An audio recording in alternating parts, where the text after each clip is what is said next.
the English people have turned into dogs, and the English people have turned into Scottish people. And it may be that this is necessary. It may be that this needed to happen before it was too late. But I never thought I'd sit here and say that the English have turned into dogs and Scottish people, but they have. And they've been forced to turn into dogs and Scottish people by what they see as the invasion of their country and the endangerment of their daughters, which is happening everywhere across the country this summer, which is happening all over the place, which is happening in places that were previously completely protected from this kind of thing because they were in the shires and they were 100% or around 100% white. But no, in their wisdom, the government has placed so-called migrants with certain inclinations in hotels in these kinds of places, and suddenly people have been thrust almost overnight from a homogeneous and safe society into something very, very different, and they are uniting against it, and they are protesting against it, and then the thugs, the bully boys, the paid bully boys and intimidators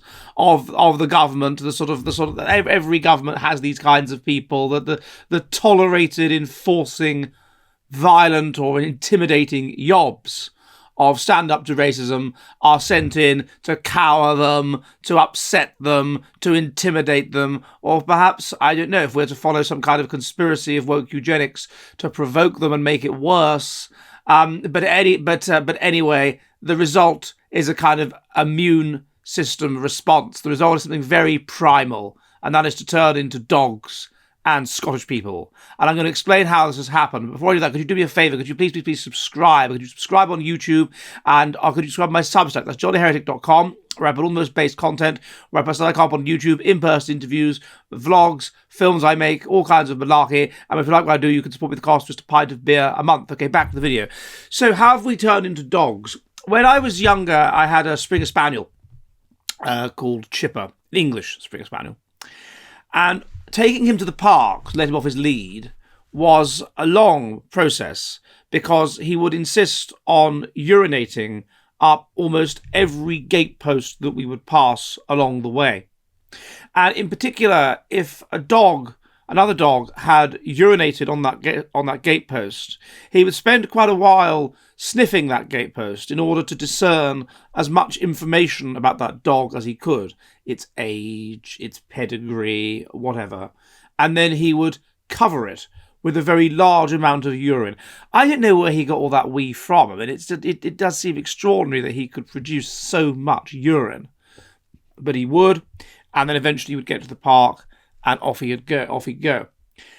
Over the last week, I'm recording this on the 19th of August 2025, over the last week, the English have been spraying various areas with their collective micturition. And it's about time that they do so. But their micturition is not literal urine. It is a flag. It is the English flag. They have been spraying various areas, lampposts. Dogs often piss up lampposts, but lampposts with the English flag. And this, at the group level, is extremely primal indeed. And it shows you just how much pressure and just how attacked the English people feel that a long, latent English nationalism, because remember, it's the Scottish and the Welsh that are more likely to say that they are Scottish and Welsh, and the English that until recently were more likely to say they were British. A long, latent English nationalism has been unleashed like a stream of golden urine. And it is glorious, but also quite poignant to see. And it's poignant because of the fact that the English have been pushed to a situation where they have to do this. Now, what is the point of a flag? The point of a flag, quite simply, is to assert this is ours. This is ours. Understand it is ours. And in some ways, it is to preempt any conflict. It is to make it clear to others that might come into your territory. This is our territory, so get out, stay away. We are warning you that this is ours. It belongs to us. That is why we raise the flag, because it's ours, and it's making this clear to others who might attempt to take it, who might attempt to make their way into the territory, that it is ours. So it is an intimidatory signal. That is the point of raising the flag. Raising the English flag, as opposed to the British flag, is even more specific. You could argue, and I think there's a very strong argument for this, that you cannot separate the British from the English flag. Britain is an empire nation, and the absolutely dominant nation of that empire is England. And that empire itself produced an empire, the British Empire, the absolute dominant nation of which is Great Britain. But essentially it all goes back to England. But the assertion of Englishness is very, very specific, because it is a narrow ethnic identity. And don't let people fool you and say, oh, England has always been diverse. We know that's not true. We have studies that indicate that the English gene pool is very specific. It is separated and very distinct from the French gene pool or the German gene pool or whatever. Of course it is. It's separated off at about 500 AD or 400 AD and essentially was left alone, apart from a few incursions by a small number of Vikings and a small number of Normans, was left alone, isolated, basically endogamous, right up until about 1950. And even then, it's only become majorly unendogamous, probably since about exogamous, since about 1970. And there's not much interbreeding between the different groups that have come here with the English. They mainly interbreed with themselves and are themselves endogamous. So the English gene pool hasn't changed. The English gene pool hasn't changed any more than any other gene pool that have been separated off since 500 AD. Would change. It is a separate and distinct gene pool. It is a genetic group. It is a tribe, a genetic group based around shared ancestry. With Britain, it's more complicated because you're talking about the English and the Scottish and the Welsh and the Irish and the other groups, other various other offshoots as well. And you could argue that the Australians and the Canadians and even the Americans count as British. But this is very, very, very specific. So it is an assertion of ethnic, of racial identity. It is saying this is the area that belongs to us, the genetic English people who are defined by our shared ancestors and nothing else. We are a people you cannot become. We are a people you are born into. And this is our area. It belongs to us. It is that is what the flag means. It is marking our territory with urine. So in that sense, this situation of feeling under threat, of feeling invaded, of feeling out of control, has caused us to mark our territory clearly. It is, in some ways, it could be argued to be the first shots fired by ordinary people, because the Raise the Flag campaign is not some official thing. It's not even led by some far-right group. It has emerged. It must have been someone's idea, but it's emerged pretty much organically and spread. And we now see English flags being put up on lampposts all over the place. In London, in Birmingham, in the most Muslim part of London as well, Tower Hamlets, in very foreign parts of Birmingham. And that is the point of it. It is not just, it is to assert in areas where the English feel they have lost part of England, London, Birmingham, whatever. It is to assert this, whether you like it or not, is English territory. And in a way, it's rather bellicose. In a way, it's kind of implying that we will fight for it. Now, what are the parallels? Where else does this happen? You can think of two places. One is Scotland. You will see Scottish flags all over the place. And the most obvious is just Northern Ireland. If you go to Northern Ireland in July, there'll be flags hanging from lampposts. And of course, nobody takes them down, because if you were seen doing that, you'd get in serious trouble in parts of Northern Ireland. And so in the marching season, you will see in places like Larne or whatever, British flags all over the place.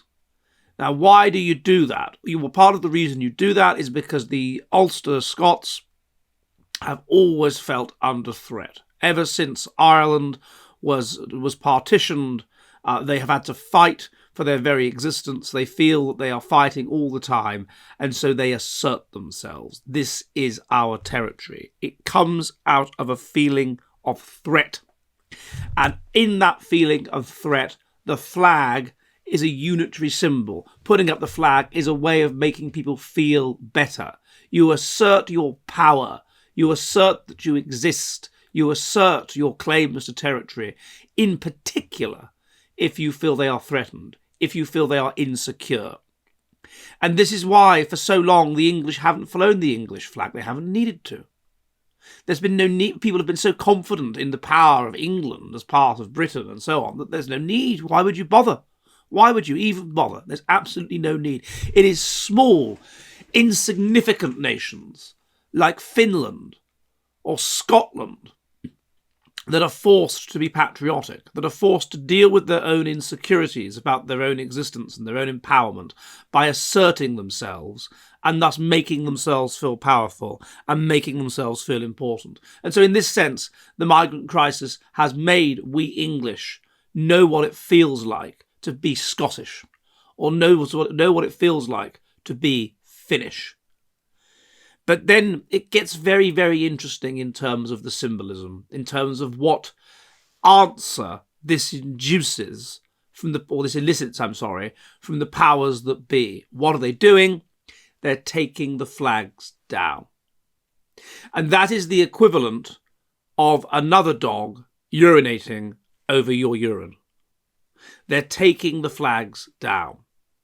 When people spontaneously put up in parts of Birmingham ethnically diverse, well, they're not really ethnically diverse, normally there's one ethnic group that's dominant, parts of Birmingham or London, Bangladeshi flags on lampposts, or Palestine flags, most prominently, they are not taken down. Or if they are taken down, they're taken down eventually. But no, these flags are taken down immediately. And so the symbolism of that is that this is not English territory. You may not assert that this is English territory. We are frightened of you asserting that this is English territory. And we will make it clear to you symbolically. We will disempower you. We will humiliate your group by taking down your flag, the symbol of you, the symbol that this is yours. But we will not take down Palestine flags because these are acceptable to us. So you can see that the symbolic game here. The authorities say this is not English territory. They say, at worst, this is Bangladeshi territory, or this is Pakistani territory.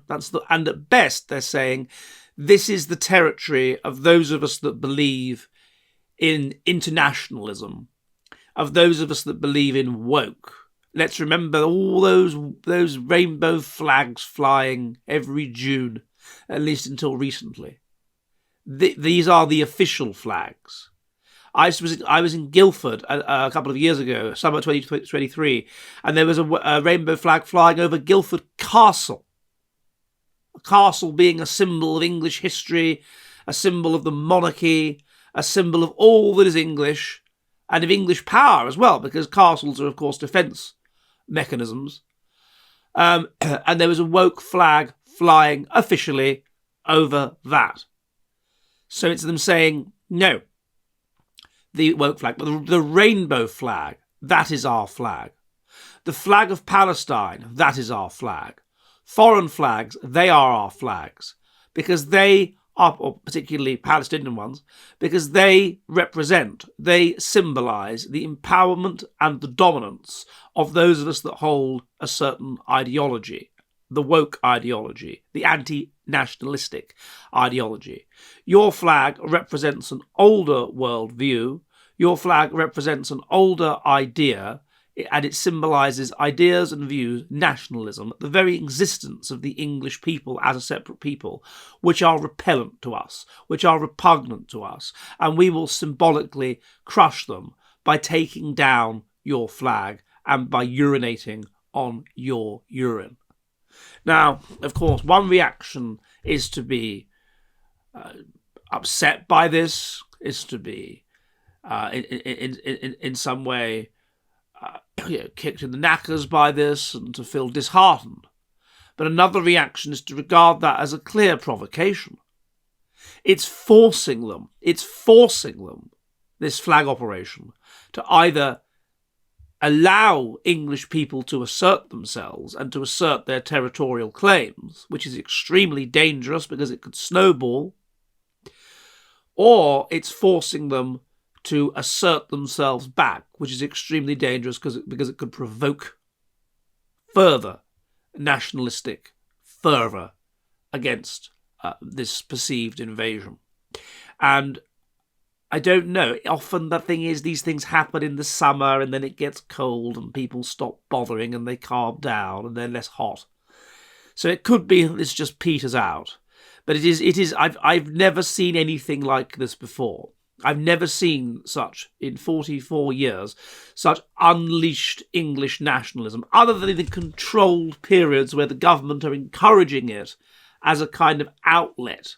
And you get this in tribes. You get this idea, the day where the chief becomes humbled, the humbled chief concept, the role reversals, the lord of misrule. You get things like this. And football seems to be like this. That's when you're allowed to fly the England flag. Because we, those in authority who are actually anti-English, really, but can't quite dare say they're anti-English because we're not at that stage yet where that would be acceptable to enough people, allow people to be nationalistic, but otherwise they don't. Spontaneous nationalism, that is dangerous. Spontaneous anything is dangerous. If you're a paranoid government that doesn't have the backing of most people, but just uses fear to ride roughshod over their wishes. Spontaneous anything is bad. That's why they don't like pubs. That's why they're trying to shut down every pub in the land, because it's spontaneous behaviour. They don't like it. They can't control it. Get rid of pubs. Pubs are bad. Shut them down. But spontaneous nationalism, and particularly English nationalism, because it's the dominant nation, is extremely dangerous, and therefore they have to do something to dishearten people. They have to do something. They have to do something. They know they can't. They daren't do nothing. They have to try to nip it in the bud. They have to make people feel disheartened. But it seems that it's not quite working. So this is a very interesting development. They have managed to turn the kind of thing that Kipling should write a poem about. The day they turned the English into urinating dogs and Scotsmen. Are you ready for the future of the West?